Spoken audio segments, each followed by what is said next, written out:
The following program was provided by an independent producer solely responsible for its content. The opinions expressed do not necessarily represent the views of this station, its staff, board of directors, or underwriters.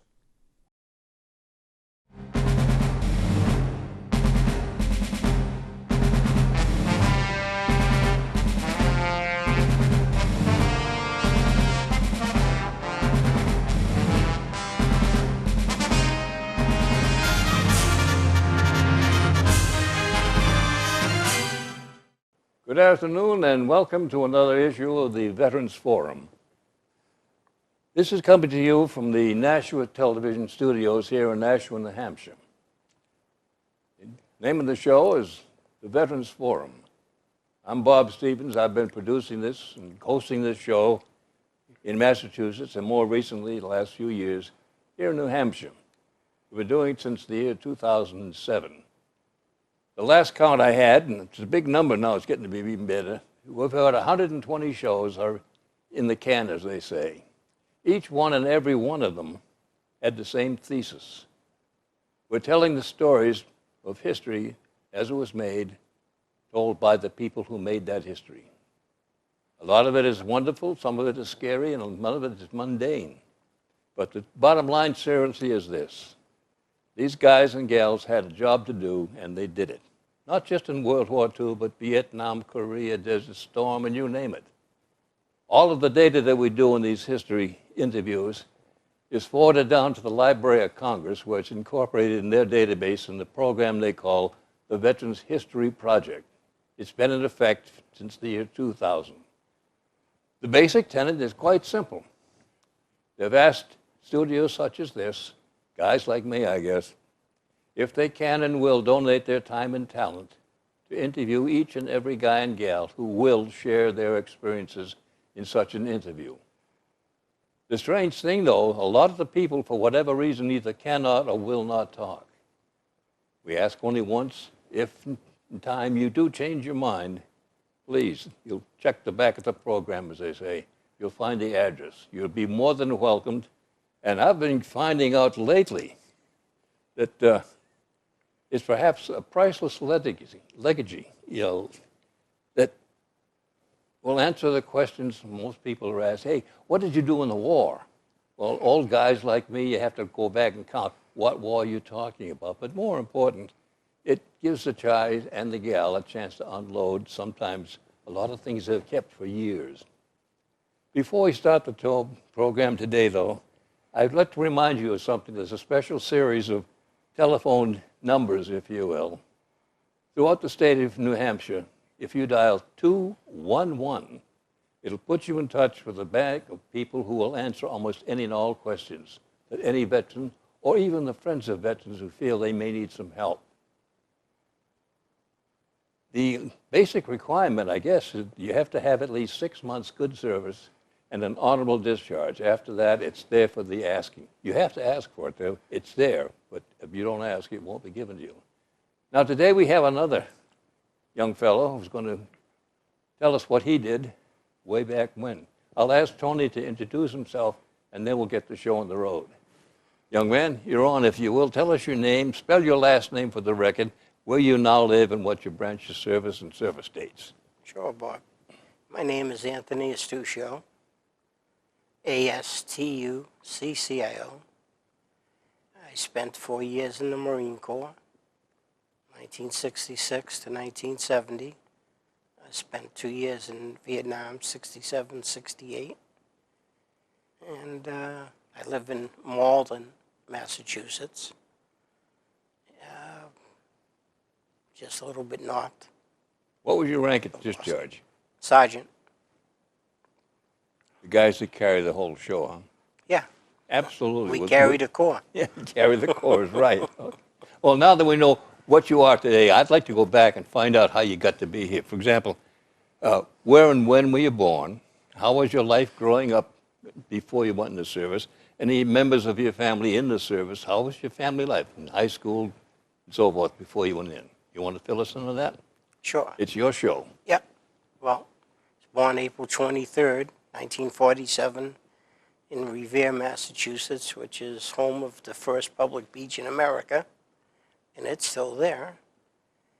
And we then moved from Revere into Boston and then into Roxbury, not one of the better parts of town. And then we moved to Medford, which was shock therapy, I guess. It was very hard to adapt to a suburban lifestyle when you live in the city. Well, the city was more than crowded. It was almost Yeah, one-on-one.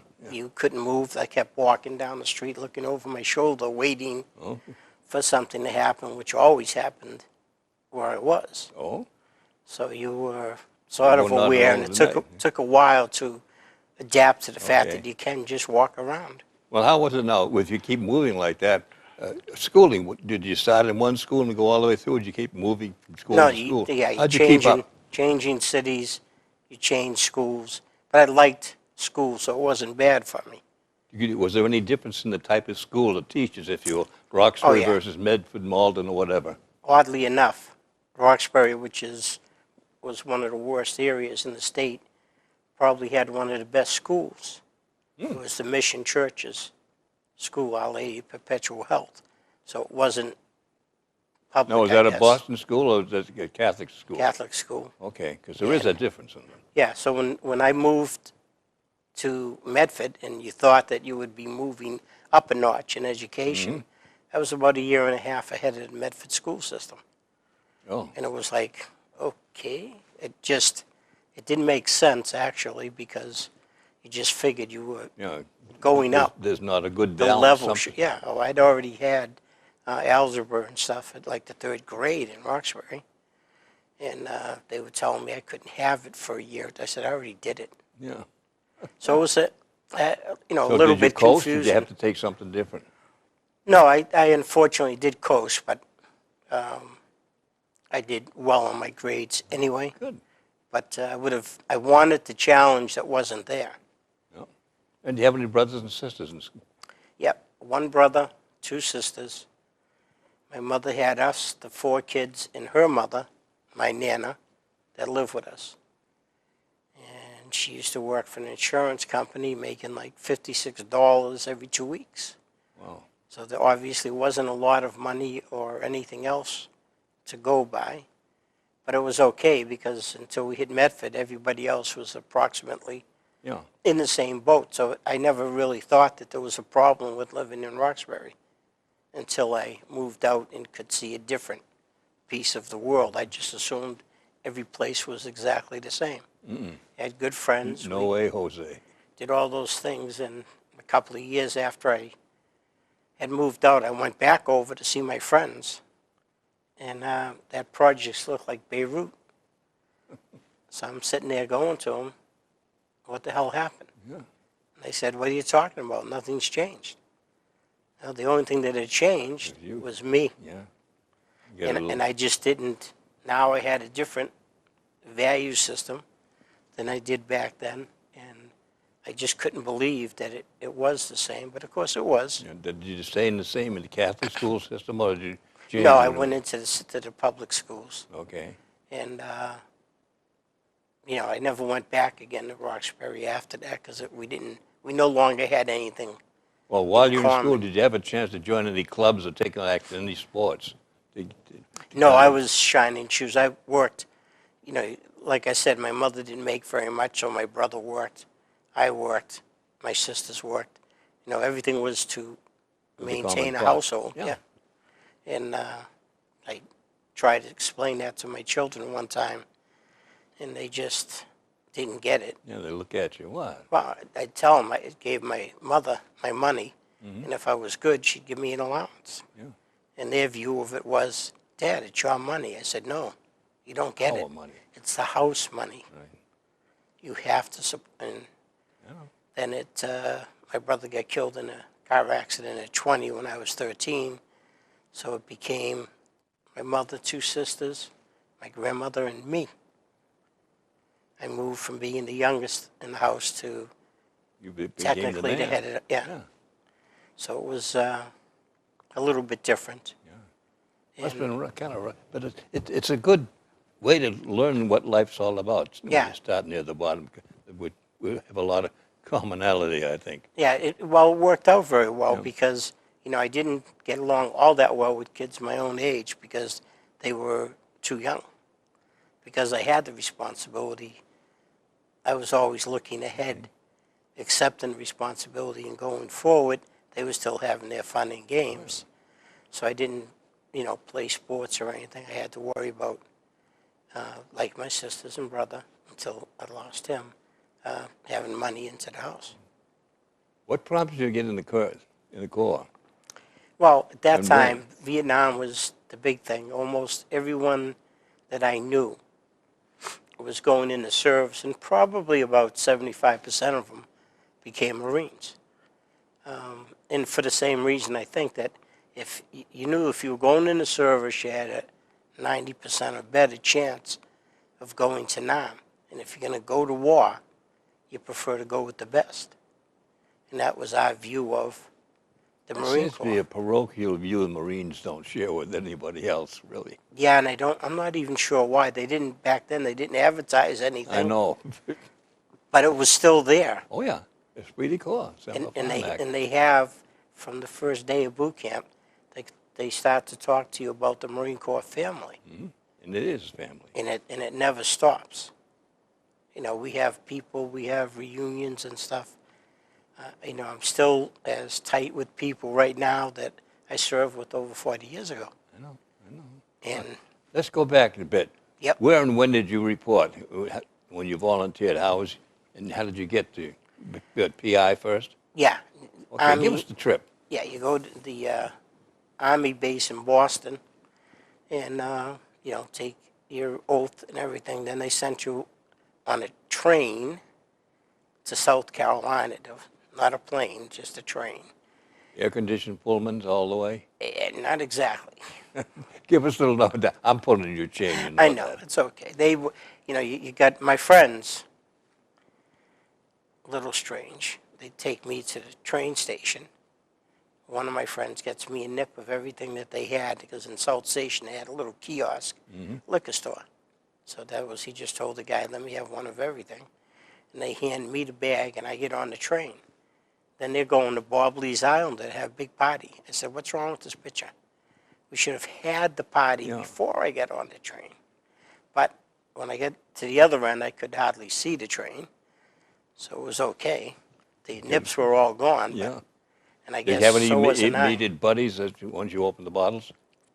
No, because there wasn't a lot of people heading right down there on that particular day. It wasn't like a mass. I thought it was a troop train going Oh, on. no, this was a little later, just on the regular T. And but when you get to Paris Island, they don't bring you on the island until after midnight. So no matter what time you get into Charleston, South Carolina, to go in, out to Paris Island, Okay, over the bridge. they're going to hold you there, and the buses will come after midnight. So, you're pretty tanked. You get on the buses, you go in, and the first thing that happens is the guy will jump on that bus. Everyone's head is pretty mellow with that, so yelling at the top of his voice, screaming, get it out there on the yellow footprints, and of course you're jumping up out of like a shock. It's the start of putting you in the right frame of mind. And they're yelling and screaming, you're getting out on the footprint, and that's how you start. And then you process all the way through that night. Can you walk us through? Because a lot of people hear the stories, but they don't really know what Well, it yeah, takes. you're gonna get, take all your stuff out of your pockets, and then you're gonna go and get a haircut. And as you're watching them shave people that had pompadours and stuff, they'd take the clipper right down the middle, up over the forehead, so they can look in the mirror and see all the hair and then they would take them to all of the different stations. You get shots, you get equipment, you get to make about a 15-second call, so your family knows that you did arrive okay. And then you go all the way through, you have breakfast, and then the rest of the day, you're still doing the same thing, more stations, picking up equipment, so you're lugging more and more stuff as the day goes on. because you haven't gone any place to set it down. And then you finally get to your barracks. And what they've done to the people is that everyone is on different schedules. And by doing this, they've taken everybody and put them on the same schedule. By the time about 6:30 that night comes, you've been going from midnight the night before. All double time. Everybody is just dragging. Dragging anchor. You go to sleep, and it takes about 2 or 3 seconds. You're done. I mean, you really have worked all day. Well, at dark 30, which is 4:30 in the morning, and they come yelling and screaming, getting you up for the next day. And right after that, they have all of you locked into a system. And no one even realizes what they've done to them at that time, because you're still trying to figure out what's going on. But they take everybody and put them on. So now, every single day, when it's early in the evening, you're ready for the bed. You've done things physically all day long. And so they put you into that rhythm, okay, for lack of a better term, and you suddenly just become a part like a robot. You come in, you listen, you do exactly what you're told and nothing else. And so that's how you're training, because the basic tenet of the Marine Corps is that you get an order, you obey the order. Okay? If you want to discuss it later, that's fine. But if I tell you to do something, there's no room for anything except for you doing it. Now, how are the DIs? Are they assigned to you as you come in as a platoon or a group? Yeah, they got then you your right father at the from there beginning. on out. Yep, you've got 2 or 3 drill instructors, and they've got you right from midnight that night when they're yelling and screaming for you to get off that bus. They're going to have you until you leave Parris Island. They still after you every day? Yep. Well, they understand that their first job is to break anyone that cannot take pressure. They're not going to put them out of the Marine Corps, but they're not going to put them in frontline positions. Because in the Marine Corps, every single person's life depends on every other person's. That's right. So they need to, anyone that's going to be weak, that's going to be break, they're going to try and break them. And they'll make them cooks, they'll make them something else, but they will not be riflemen in the very front because of the loss of life if somebody is breaking down there. So it seems like a lot of the things that they're doing are ridiculous, and they're just trying to torture you, but there's a methodology behind They're every weeding you out single all the thing time. that they do. And one of the ones that always stuck in my mind is you had to break your rifle apart, blindfold it, and put it back together. And have it work. Yeah, and I'm sitting there going, why are we doing this? And like the person could hear my thoughts. The DI goes, you're probably wondering why you have to do this. And I'm thinking, oh shit, I hope I didn't say anything out loud that I didn't realize I was saying out loud. And he said, well, he says, if you're in war or combat, it can be in the middle of the night. There's no timeouts. There's no lights to no put on. do-overs. You better be able to break that rifle down, put it back together, and have it work in a very short order, or you're coming home in a bag. Well, how long did it take you to qualify as a marksman or expert? How much time you spend on the range? What kind of ammo? You have 2 weeks in the rifle range. Every day? Yeah, oh yeah, all day. You get classroom lessons, and then snapping in and getting yourself into the different positions that you have to shoot from, and then finally doing it. And I had several of the good boys from the South that had been shooting since they were 5 or whatever. I had never fired a weapon. And so they said, well, don't worry, we'll take care of you out in the rifle range. And we went out there, and I just simply did what the instructor told me to do. I didn't pay any attention to them. But I came out an expert, and some of them just came out riflemen. Good deal. Because I didn't have any bad habits. If you just listen to this, most, or actually, I guess all of our drill instructors had been to Nam. So they knew what you needed to know and were going to pound it into you one way or another because they wanted to try and keep you alive when you got there. That's their job. And they take it very seriously. Oh, yeah. So, and they do that, and they do a good job of it. You may not appreciate them during that time, but when it's all over, you have respect for each of them. Do you remember your DI's names, rank? No, but we had a gunny sergeant and 2 staff sergeants at the time. And the lead drill instructor, I affectionately called him the old man. He was probably in his 40s, built like a statue out of marble. I mean, he was probably just shorter than me. So what I did is, right at the very beginning, I decided that if he could do something, I could do it. Amen. And so that was my tenor in doing it. Like they say when you're doing your run, they'll start you at a half mile, and then you go up to 3/4, then a mile, mile and a half, all the way up to the 3-mile run, which I didn't think I could do physically. However, by the time they had treated you through the course, you could do it. Yeah. They knew that you'd be able to do it. I just didn't. How about your weight? Did you notice any weight when you went in and after maybe 4 or 5 weeks? Well, let's see. I lost about 50 pounds in 56 days. Hey, Paris chubby. Island. And that's what the threat to me was that yeah. I'd go to the fat body platoon if I messed up on anything that they were teaching me. So that pressure was always there, and they used it. But I would just look at that one drill instructor, and there I was at 18 years old. If he can do this, I can do it. Yeah, I'll show. There's no way that you're going to do something your age that I cannot. Maybe I can't do it as well, but I will do it. And that was what I used to push myself. And I did everything. Good. Good thinking. So it was, that was it. The best shape of my life lasted about 2 weeks, because Okay. once When you get got out to through real boot, food. how did you get assigned? Did you ever leave at all and then come back in and get put No, in you company? go from Paris Island in what we called cattle cars, little buses there.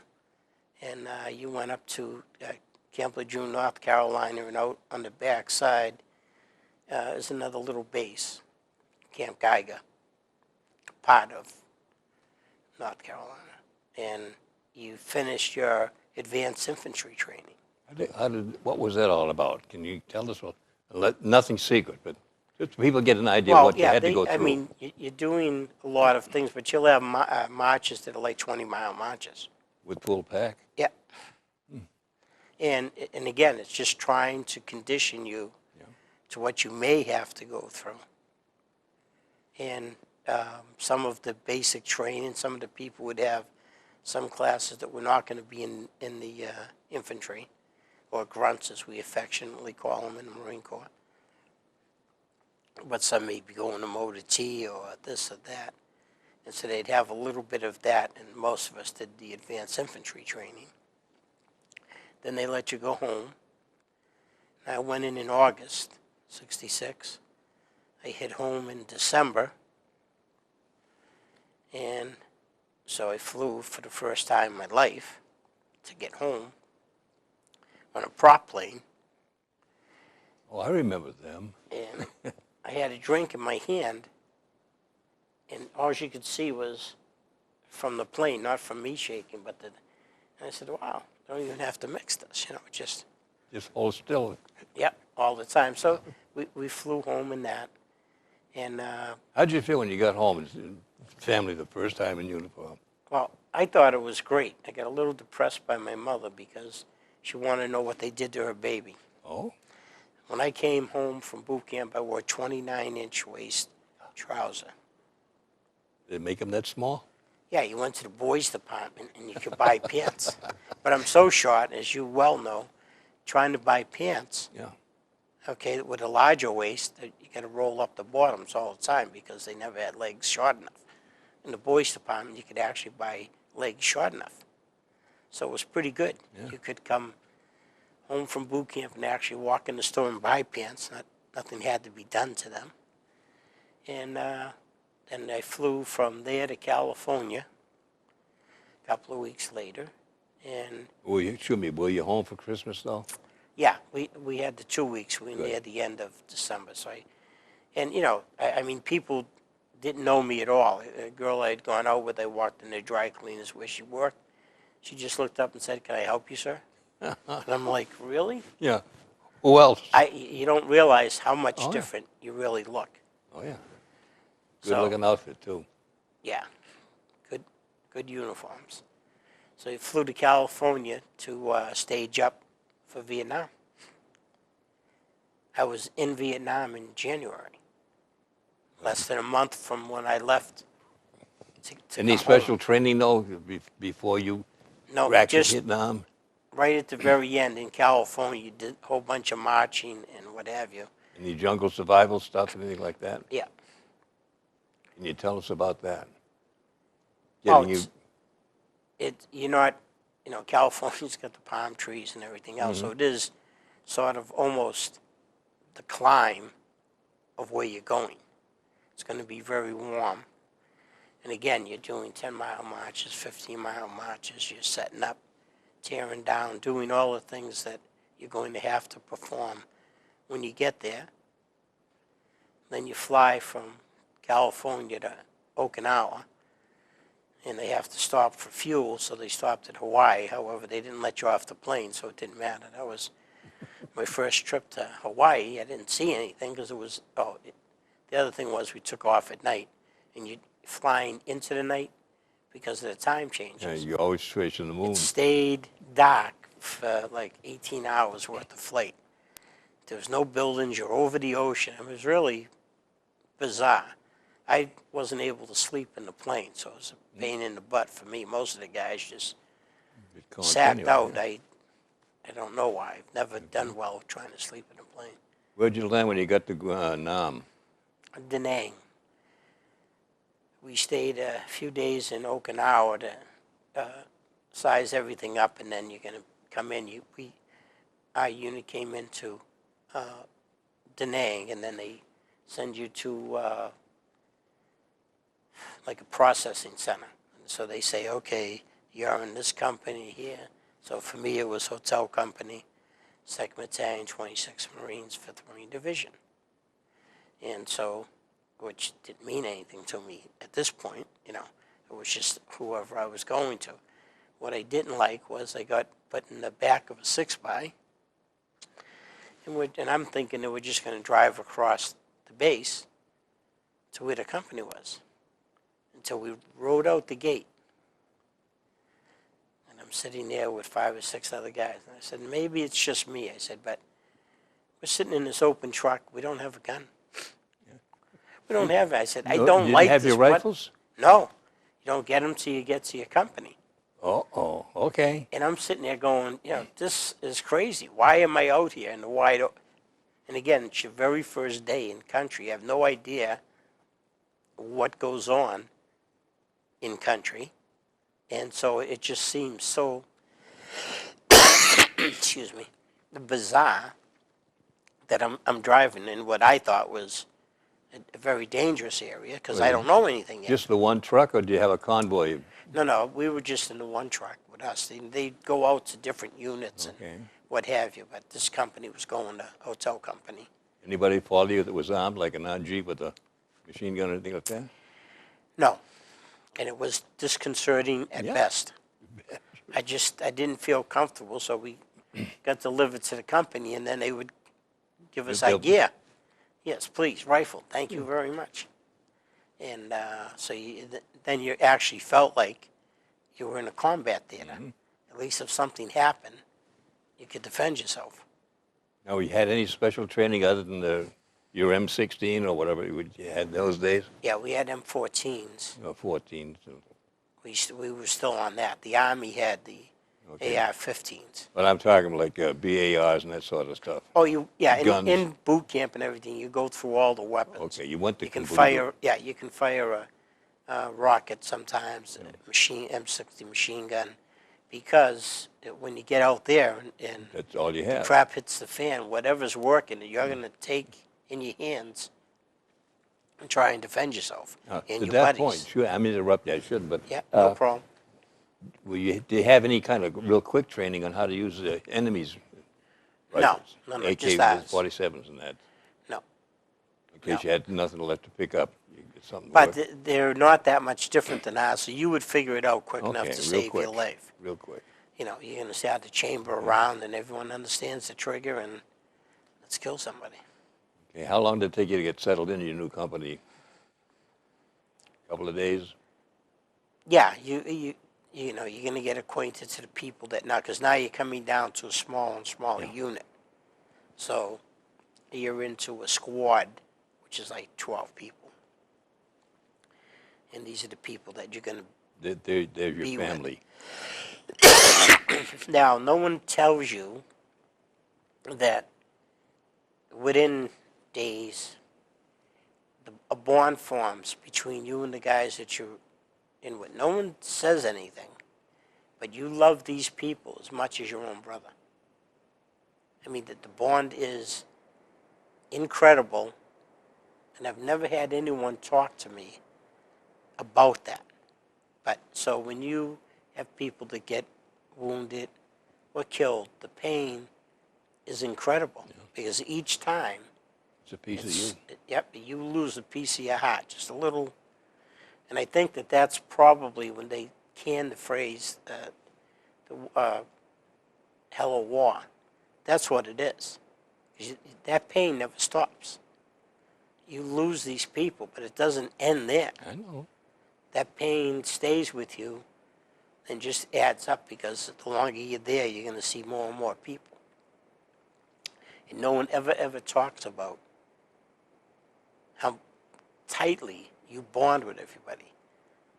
I mean, to reunions and stuff, I still see people every year or every other year that serve with me there, and we are just as close today as we were there. Mm-hmm. And you have minimum versions of that. Cops have it, fire departments have it, because your life is on the line and you depend on each other. That's right. That's what forms this, but no one really talks about it. And so, you know, you come over there, you're just kids. I was probably 19 when I hit in country, and that was in January and April. I turned 20, and so you're there trying to adapt, and obviously you're cutting through elephant grass and going through the jungle, all these things that you've never done. So it's, I guess, an adventure in one sense. Can you remember and recall, and would you like to talk about your first 2 or 3 stories into the jungle, into the bush? You ever a point man rotating? Yeah, I was trained back, I got sent back to school in Da Nang, landmine demolition and warfare. So of course they tell you at the beginning, don't ever volunteer in the Marine Corps, but you still do it. So I went down to the course, and about halfway through the course, the guy said, well, you all know that you're going to be the point men in your platoons when you get back there, right? And I went, well, we know it now. Happy That's birthday. what you're there for. You're trying to, your job is to find booby traps and stuff, so other people are not being blown apart and hurt. And it's a tremendous responsibility. Even though nobody says anything, you know that if you go over something and someone else gets hurt, you're going to always feel You didn't tell you them. let them down. They get hurt because of you. And, you know, it's a psychologically a tough thing to carry around. But no one's really saying anything, but you feel it like everybody's yelling at you. And they aren't, but they are, you know, you rotate points, so, but you just do the best job that you can. You take pride, no matter what it is that you're doing for a job. The Corps taught you to have pride in that job and do the best damn job that you can do. No matter what it is. No matter what it is. Amen. And that's the lifeblood of the Marine Corps. And you never stop doing that. You get out of the Marine Corps and have a job. It's the same thing in your head saying, okay, you want to do the best that you can. And now one of my lessons at the very beginning, we went out on a ambush. So we went out. You went out, it was dark. The leader was following a map, which you don't see. And you don't really know where the hell you are. So they said, okay, we'll set up for the night. I took my E-tool out, which is your shovel, and I hit the ground. It was like cement. And I'm like, okay, I don't think so. I just scraped out a little tiny spot that I could lay in. I was not trying to dig a foxhole. I'd have still been digging when the sun come up. Now you get up, okay, let's go. You walk away. You're never going to see that piece of ground again. So I went, okay, I am all done with digging in at night. I am not digging foxholes until we're at some place that we're going to be at for a while. And that's the way that was the lesson, because I looked and nobody else, of course, was digging foxholes. I was just a new guy. Mm-hmm. But by the next morning, the new You're an guy old-timer. learned the lesson. Oh, yeah. And that was it. They didn't send me 13,000 miles to dig holes. So I didn't bother. The next time I dug a hole was in Quezon at the Tet Offensive in '68. And I dug a hole there. You were building something, almost a structure. You went down in with beds cut in the sides, and in the center was the sump for grenades, so that if they rolled it down into the hole, it dropped down and you had about 3 feet of ground above you to take the concussion of the grenade. So those were, I guess, reasonably elaborate. Well, it had to be. But that was a totally different situation than just popping around through. You were there. You knew you were going to be there till the end of it. So you thought much differently about digging a nice deep hole. Not that it has to be that deep for me to be completely in there, but enough. You know what you had to do, that's all, yeah. Yeah. No, I've had guys tell me different things they picked up along the way as you get. One of the things, and you can check me A and A, that a lot of times when you're out in the bush, no noise, no smoking, no whistling. Was that an admonition that you were given to be quiet so that you were not being... Oh, yeah, you can't believe how far away you can hear something. Oh. Okay, when you get out into the jungle and there's nothing except for maybe a monkey or baboon or something else, there's no real night in it. There's no ambient light, so it gets darker than hell. But you cannot, any little sound, you can hear it a half mile away. Okay. Or more. So, you learn very quickly. Somebody's going to be in your face in a heartbeat if you're making noise or doing something. You will not be doing it again. I mean, that's something that you learn, and you learn it now. You don't have to be taught that type of lesson a second time. One of the guys told me, and I didn't understand it at first, he said, you listen for the silence. Because if someone's out there moving around, you can hear the animal, the birds, so they'll start they just making stop, noises. And it's the best watchdog you can have. Oh, yeah. Well, of course, their hearing and sight is so much better than ours. Yeah. So if something's disturbing their space, they get ruffled, so to speak, for birds. And you'll hear that, just like taking the safety off the rifle. If it's daytime and there's ambient noise, you don't even hear the safety come off. If it's dark and late at night, it's like somebody just hit a table with a hammer. That's all it is, just a click of that one piece. And you go, oh my God. Like a bass drum. Yeah, you suddenly realize, and how far can people hear this? Yeah. I don't want anybody knowing where I'm at. And so these things go through your mind. You know, they're just natural. So you don't keep saying to yourself, well, I have to do this. No, because each one that you pick up on, Yeah. And you don't find them in a book either. no. You just stumble on them. Yep, someone's going to tell you, and it doesn't matter who it is. It's for your benefit. Like I said, if you have people out there and you're in charge of people, and you have to remind them that everybody's life depends on each one of you. Amen. Okay, you don't live on an island anymore. Everything that you do affects Both ways. everybody else. So, you know, you have that responsibility. I don't care if you didn't want it. You got it now. You got it, Kiki. Go by. This is just not telling you again. That's it. That's it.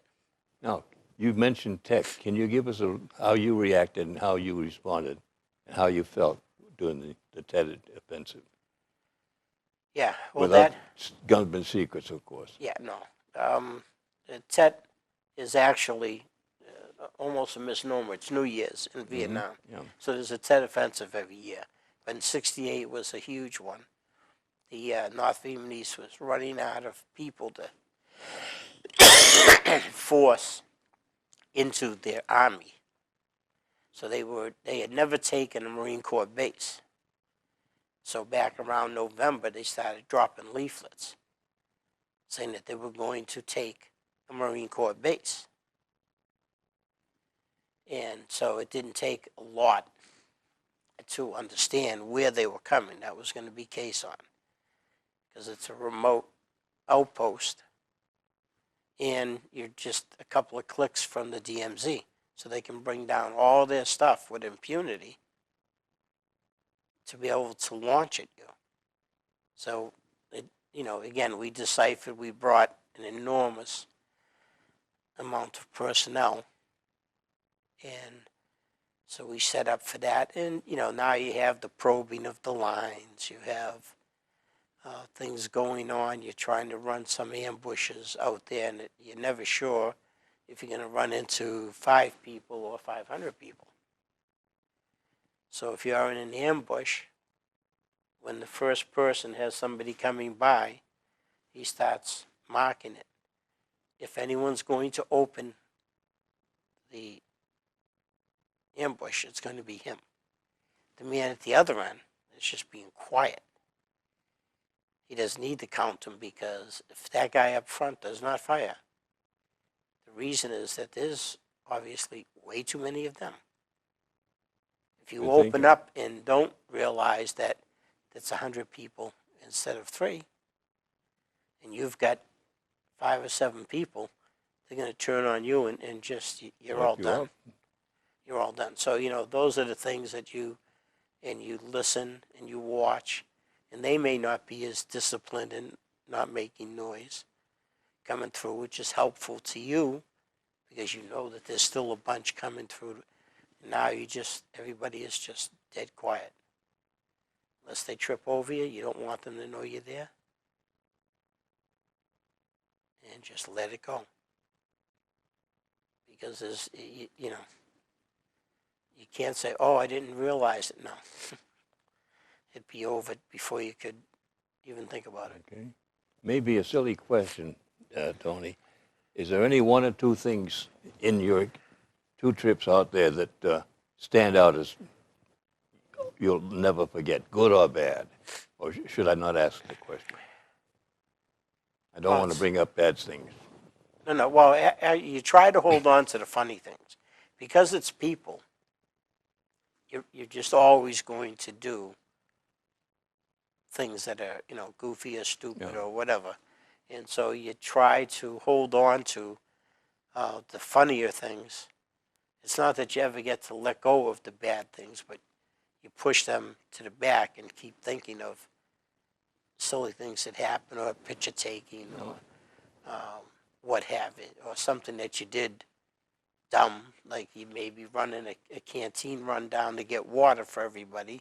Now nobody's paying much attention to anything, and you're goofing off, and you may be jumping into the pond that you're going to get the water from, but because you relax your guard, then sometimes you run into the enemy. because you were doing what you're not supposed to do, because you're just trying to relax and take the pressure off. So things like that happen once in a while, and you do the best you can to get down and help whoever's down there and try to get them back in all alive.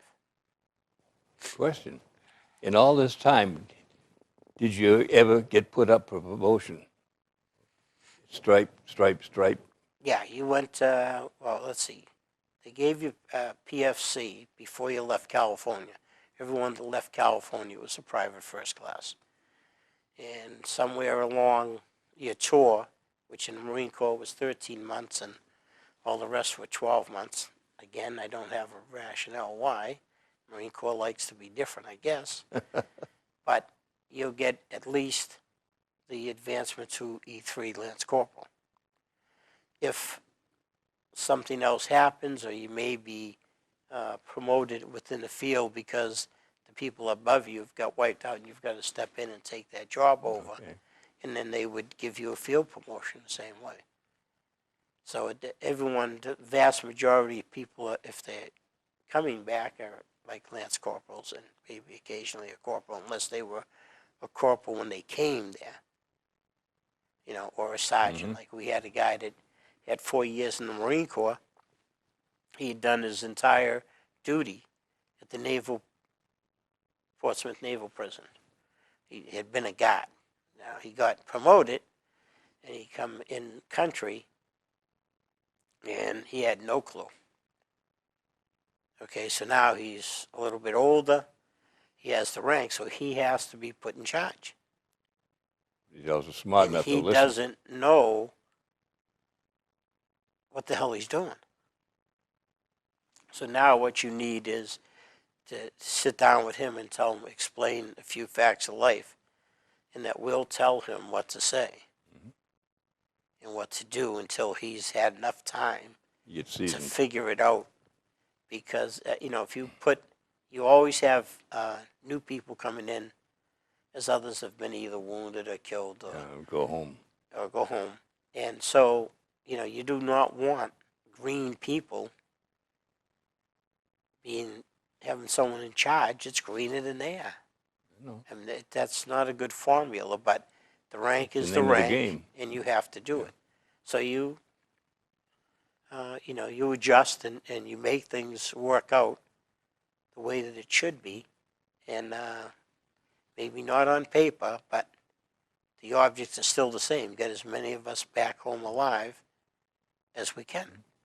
Would you mind, if you can, explaining your Purple Heart, if you come by it? Yes. May 25th, 1967. We were in the DMZ, which, of course, we weren't really in, according to the newspapers, because Never there. You can't go there.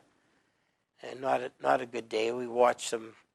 They had jets bombing this hill, and you just couldn't figure out that there'd be anybody there anyway.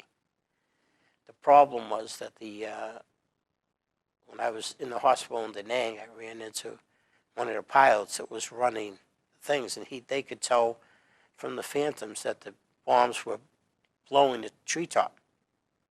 So you saw all kinds of explosions, but it wasn't tearing up the ground. Yeah. So he knew what we were walking into. We didn't have a clue.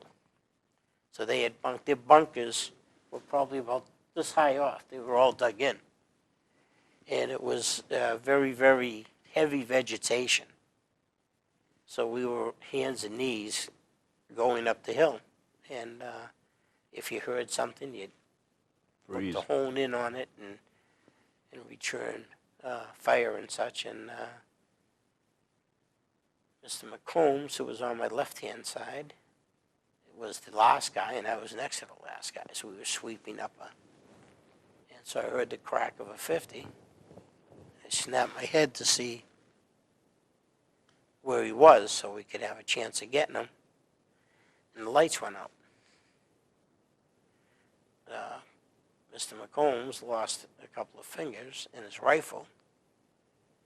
The 50 blew that all apart. But I had snapped my head to see where it was coming from, and I got it full face the concussion and the splinters of his rifle and his the round itself, and I just went from my knees to my face down in the dirt. The guy next to me thought I was dead. I wasn't, but things on the face bleed a lot. But I got hit in both eyes, broke my nose, fractured my cheekbone, left a little bit of souvenirs in my face and arms. So then I got medevaced. That day, at that point, I couldn't see it. It took a while. They went in and took slivers of metal out of my eyes. Ooh. Is your sight still impaired? No, I ended up back in the bush. I wasn't going home. Oh, fit for duty, huh? Yeah, when I walked off of the chopper, everyone yelled, "Oh, we thought you were dead." I said, "Thank you. Good to see you too." Yeah, glad you're here. You know. Okay. But that's just the banter is what you do. You know, and that's good. No, everyone understands what you're doing. That's one of the problems in speaking with veterans. If you've got combat veterans, there's almost like a what is the person, like a dictation form. You cut your words without realizing it, but everybody knows You've been exactly there. what you're saying. That's right. So other people that are trying to listen that were never in combat are trying to figure out what the hell you're saying. Amen. But you have done it so long, you don't realize that you're doing it. And so, you don't get it. Why can't they understand? Yeah. And they're saying, what is it that you're trying to say? You raise a question. Talk about understanding. I'd like you to explain it. We talked about earlier, your reception when you got home and your opinion of that activity. We got a couple of minutes. I'd like you to spend that, if you will. Okay. Yeah, but people don't realize that when you go over there, you're a 17, 18, 19-year-old kid. You land in Nam, you're wearing a white hat, you're a good guy, you're doing all these things. And as you spend more time in combat, and you read the news articles and the protesters in this, and the people that, the pieces of your heart that have been ripped out is going up and up and up. So you think when you go home that you can have some type of celebration and let some of the pain go. Okay, unfortunately, when you came back, you were wearing a black hat. You were now the bad guy. People didn't want to talk to you if you were in Vietnam. They didn't, and so people went into what's called a closet. They didn't want anyone to know that they were in Vietnam. And so it's like taking, I always tell everybody, take a barrel of apples, take the top half off, put a rotten apple in the middle, put the top half back on. The only thing you can be guaranteed is that the entire barrel will be rotten.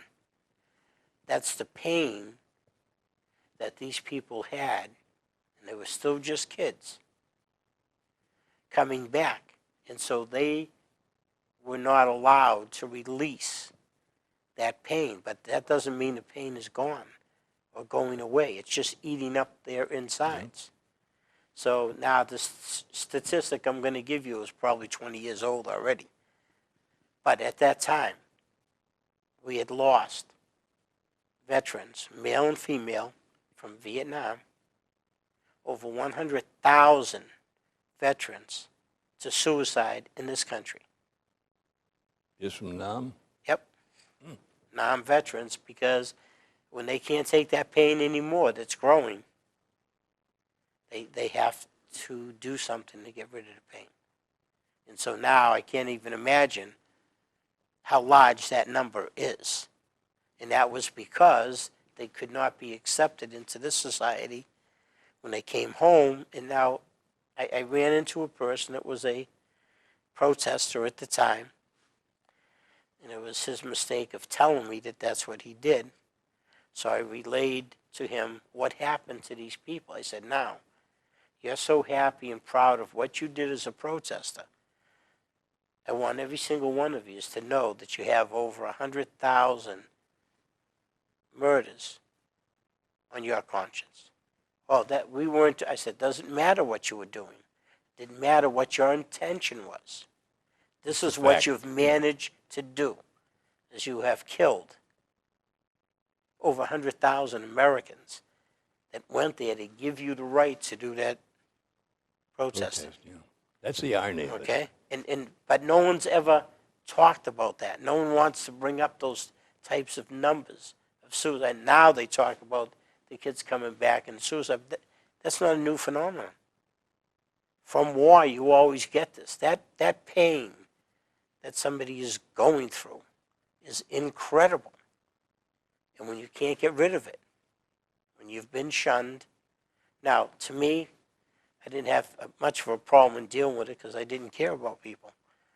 If somebody said something, I'd say, yeah, I was there. You got a problem? We'll go outside and we'll handle this. No problem. But that was, I didn't use the closet. I didn't stuff in any more than what was already there. Okay. Was there some? Yes. Is there still some? Yes, there is. The clock says we have just about a second to say thank you and goodbye. Okay. I'd like to say to you, thank you for sharing this with me. Thank It's you been an for giving me eye-opener. the opportunity, Bob. Semper Fi, Max. Semper Fi, my friend. That's a wrap, folks. We hope that it's given you something to think about.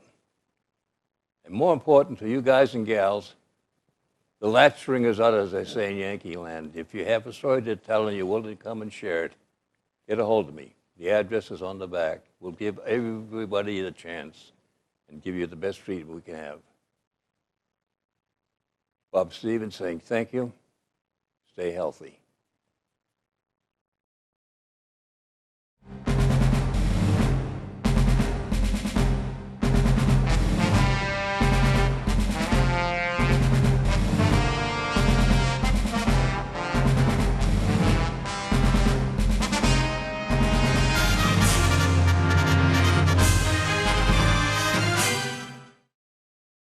The preceding program was provided by an independent producer solely responsible for its content. The opinions expressed do not necessarily represent the views of this station, its staff, board of directors, or underwriters.